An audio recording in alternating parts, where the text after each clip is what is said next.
Welcome to this demonstration of projectile motion. In this video, we'll observe how changing the launch angle affects the trajectory of a projectile, specifically focusing on relationship between angle and range. Range, distance covered on the ground.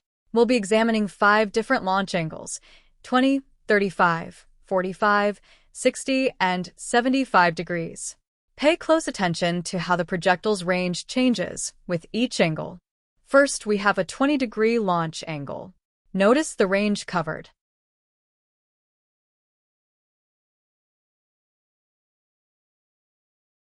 Now, let's observe a 35-degree launch. The projectile covers the greater range than that was covered in 20 degrees. Here's the 45-degree launch, often cited as the angle for maximum range. The projectile's path forms a perfect parabola, achieving an optimal balance between angle and range. Moving to a 60-degree launch, we will see the range has decreased compared to the 45-degree launch.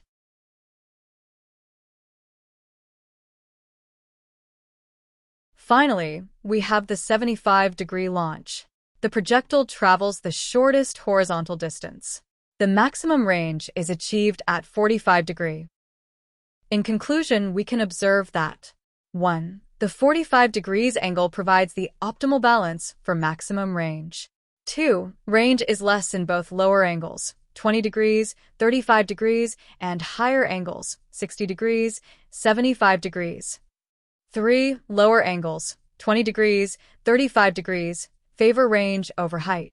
4. Higher angles, 60 degrees, 75 degrees, favor height over range.